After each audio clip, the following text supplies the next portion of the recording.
Ассалаумағалейкум, Көкейтесті каналының оқырмандары армысыздар. Ұлт өміріндегі өзекті мәселелер мен қоламталы тақырыптарды тіліне тиек ететін Көкейтестінің бүгінгі кезегінде біз Қазақстандағы су тапшылығы мәселесін қаузасақ деп отырмыз. Жері кең, адам саны аз болғанымен көп өзендердің төменгі ағарына орналасқан Қазақстан әлемдегі су тапшы мемлекеттердің бірі. Өткен жылы, яғни 2022 жылы қыркүйектегі жолдауында мемлекет басшысы Қасым-Жомарт Тоқаев судың тапшылығы экономиканың дамуына да үлкен кесірін тигізіп отырғанын айта келіп, қазір бұл ұлттық қауіпсіздік мәселесіне айналды. Шетелден келетін өзендердің суы барған сайын азайып барады, ал Қазақстанның ішіндегі ішкі ағыстағы көптеген өзендердің 40%-дан астамы суға сіңіп жоқ болды. Инфрақұрылымдардың көбі тозған, су шаруашылығын автоматтандыру және цифрландыру аяқалысы өте әлсіз деп сынға алған болатын. Әрине, мемлекет басшысының бұлай айтуы тегін емес, шын мәнінде Қазақстанда су мәселесі өте өзекті болып тұр. Өйткені мамандардың барлап анықтауы бойынша Қазақстанда 539 миллиард текше метр су болса, соның 100 миллиард текше метрі өзен суларға қарайды екен. Ал сол өзен сулардың 19%-ы Қытай елінен ағып келсе, қалғаны Ресей, Тәжікстан, Өзбекстан, Қырғызстан елдерінен Қазақстанға қарай ағып келетін өзендерден құралады. Яғни Қазақстандағы судың 44%-ын шетелден келетін су ағыстары құрайды. Бұл деген сөз Қазақстандағы жалпы су қорының тең жартысына жуығы шетелден келетін өзендерге тиесілі деген сөз. Әрине, әлемнің 70%-ын су алып жатқанымен қазіргі күннің өзінде Біріккен ұлттар ұйымының дерегінше 2,5 миллиард адам судың тапшылығының тақсыретін тартып отыр. Судың тапшылығынан кейбір өңірлерде әртүрлі жұқпалы аурулардың өршіп жатқаны да жасырын емес. Қазірше Қазақстандағы судың тапшылығы өте қатты біліне қоймағанымен, мамандар 2040 жылға қарай Қазақстандағы судың тапшылығы 80%-ға дейін көрнектілене түседі деп отыр. Демек, су мәселесі Қазақстандағы тіл мәселесінен кейінгі нөмірі 1 тақырып деп айтуға болады. Кезінде ақш-тың президенті Джон Кеннеди мұнайды қоя тұрып су туралы айтыңдар деген екен. Демек, болашақтағы әлемдік дағдарыстардың, яғни әлемдік қақтығыстардың көбі сумен қатысты болмақ. Орталық Азиядағы Қазақстан жөнінен алғанда да су тағдыр шешті мәселе болайын деп тұр. Өйткені Қазақстанға шетелден келетін 44% судың денін шетелдегі көршілеріміз өз керегіне жарату үшін біздің елге жібермей ағысын бұрып алып жатқан жағдайы бар. Әрине, қазір Қазақстанға шетелден келетін өзендердің ішінде Сырдария, Жайық, Ертіс, Іле өзендері десек, осы өзендердің ішінде әсіресе Сырдарияның, Жайықтың, Ертістің, Іленің тағдыры қатты алаңдатады. Дүниедегі ең ұзын өзендердің бірі саналатын, яғни жалпы ұзындығы 4245 шақырымды құрайтын Ертіс өзенінің басы сонау Қытай мен Моңғолия шекарасындағы Шегіртай жайлауынан бастау алады.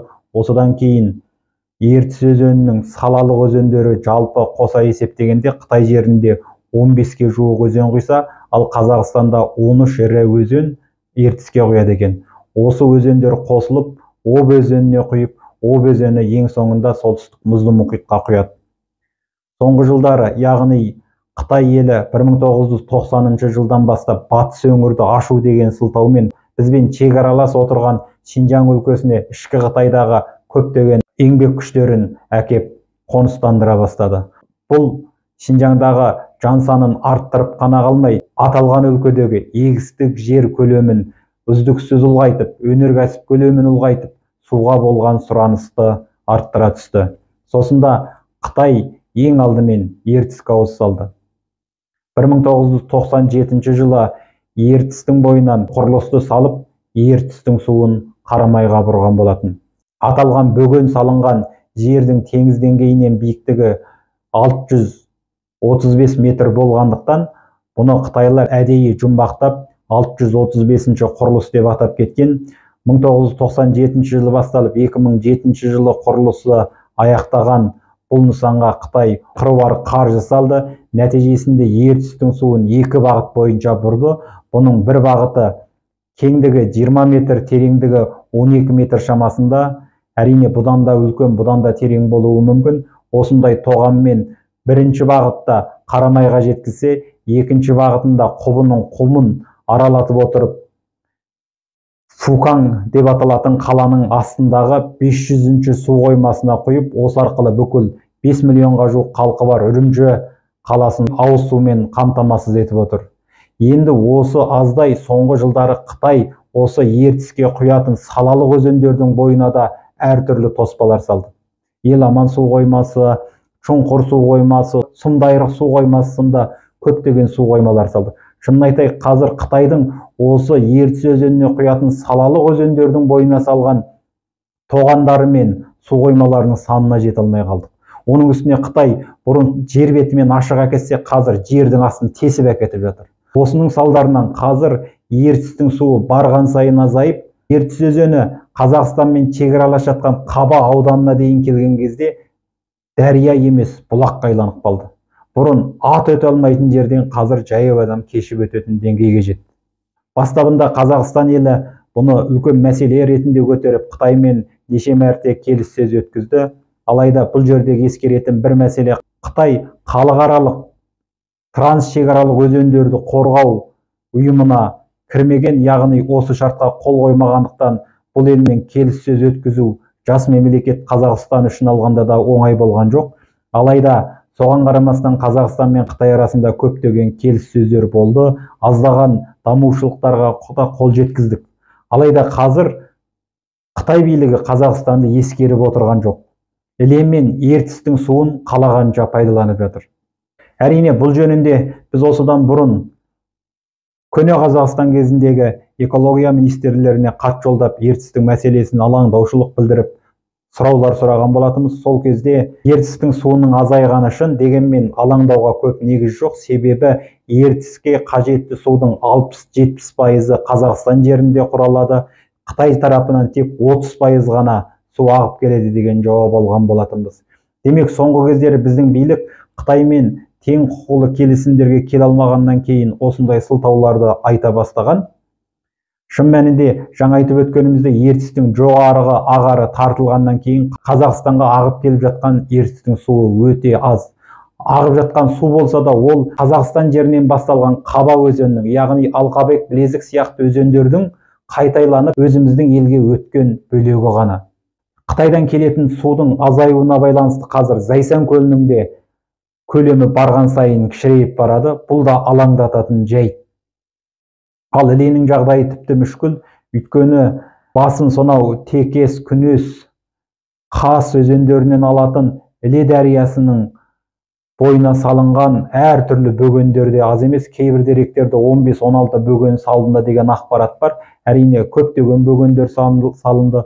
Оның сыртында қаншама тоған салынып, Іле дариясының суы көптеген атыздарға бұрылып кетті. Соның салдарынан қазір Балқаш көлінің де суы азаю үстінде. Мәселен, Балқаш көліне жыл сайын 23,8 миллиард текше метр су қажет болса, соның 17,8 миллиард текше метрі Қытай жерінен ағып келеді екен. Қазір бұл су ағысы да азаюына байланысты Балқашта болашақта аралдың аяғын құшуы мүмкін деген мәселеде жиі айтыла бастады.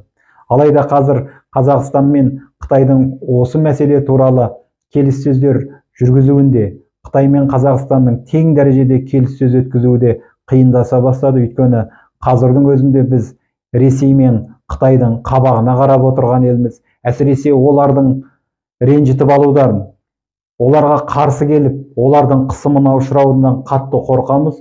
Сосын да бұл мәселеге келгенде, анау Жайық өзенінің мәселесіне келгенде де біз Ресей мен Қытаймен тең құқылы сөйлесе алмай отырған сияқтымыз. Қытай мен Ресейді былай қойғанда, мынау тәжік, өзбек, қырғыз елдерімен болған су мәселесі де қазір Қазақстандағы өзекті тақырып.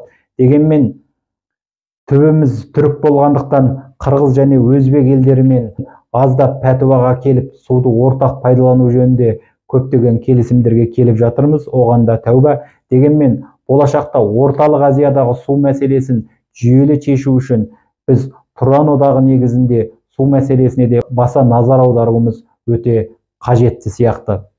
Егер біз қазірден бастап осы су мәселесіне баса назар аудармайтын болсақ, болашақта біздің ұрпақтарымыз шөлден өлуі мүмкін. Жай сөзбен айтқанда әрине. Әрине, Қазақстан суды сірәп ету жағынан да бүкіл әлем елдерінің алдында деп айтуға болады. Өйткені қазір Қазақстандағы атыздардың көбі, яғни егінжайлардың көбі табиғи жолмен, яғни сусыз атыздар, ал суармалы атыздардың көлемі онша үлкен емес. Қазір бүкіл әлемге жалпыласқан тамшылатып суару, бүркіп суару, жаңбырлатып суару сияқты әртүрлі суару тәсілдері жалпыласқан егіс атыздарының көлемі өте кішкентай болып тұр. Әрине, тамырдан тамшылатып суарудың ерекшелігі өте көрнекті, өйткені бұл Израильдан басталып бүкіл әлемге жалпыласқан техника. Тамырдан тамшылатып суарғанда бірінші суды үнемдеуге болады, екіншіден өнімді арттыруға болады. Алайда біз осы жағында суды үнемдеп пайдалану жағында өте әлсіз болып тұрмыз. Екінші жақтан қар суларын, сондай-ақ жаңбыр суларын және көктемгі тасқын кезінде суларды өнімді пайдалану жағынан да өте әлсіздік танытып отырмыз. Су жоқ болғандықтан көптеген шөл атыздар, яғни сусыз атыздарға сүйеніп егін егеміз, алайда олардың түсімі ары ұзаса 14-15 центнер шамасында. Ал Еуропада осындай жерлерден 60-70 центнерге дейін астық алады. Демек, су мәселесін шеше алмағанымыз себепті біздің астық өндірісімізде тым өркендеп кете алмай отыр. Осы тұрғыдан алғанда біз болашақта су мәселесіне баса назар аударумен қатар, халық болып осы су үнемдеу жағына да баса мән беруіміз керек. Қазірдің өзінде Қазақстанның елордасы Астанада су жетіспеу мәселесі көріле бастады. Әрине, Астанадағы су мамандары 2004 жылдан бастап елордада су жетіспеу мәселесі болатынын айтып дабыл қағып келген. Алайда өнімді шаралар қолданылмағандығы себепті міне биылдан бастап Астанада су жетіспеу мәселесі айқын көріне бастады. Өйткені Астанада құрылыс салып жатқан компаниялар болашақта ол құрылыстарды сумен қамтамасыз ету, жылумен қамтамасыз ету, балабақша және оқитын мектеп сияқты мәселелерге бас қатырып жатқан жоқ. Олар ақша тауып өзінің үйін сатса болды. Демек, Қазақстанның жүрегі саналатын елорданың өзінде осындай мәселелер бар. Қазір басқа өңірлерде қаншама өзендеріміз тартылып кетті. Мәселен, Жем өзені тартылып кетті. Көптеген өңірлерде қуаңшылық болуда. Қызылорда облысында судың аздығынан күріштің түсімі де төмендеп барады. Демек, су мәселесі бізге өте өзекті тақырып болып тұр. Бұл әрине билік баса мән беретін, халық болып қамын ойлайтын маңызды мәселе. Әрине, трансшекаралық өзендердің мәселесі екі ел билігінің арасындағы мәселе десек, бірақ ел ішіндегі ұрттам суды болса да үнемдеп пайдалану біздің әрбір отандасымызға қатысты мәселе. Атамыз қазақ айтады, судың да сұрауы бар деп. Сондықтан осы бастан әрбір отбасы, әрбір қазақ азаматы, әрбір қазақстандық суды үнемдеу жақсы әдетін қалыптастырғаны жөн. Балаңызға да суды үнемдеуді, суды ұтымды пайдаланудың жолдарын үйреткеніміз дұрыс. Өйткені су болашақта алтыннан қымбат затқа айналуы мүмкін. Ендеше біз болашақта су деп зар жыламаймыз десек, осы бастан халық арасында суды үнемдеу мәселесіне, яғни суды үнемдеудей әдемі дәстүрді қалыптастырғанымыз жөн. Қазірше айтарымыз осы. Ықыластарыңызға рахмет. Келесі кездескенше сау саламат болыңыздар. Еліміз аман, жұртымыз тыныш болсын.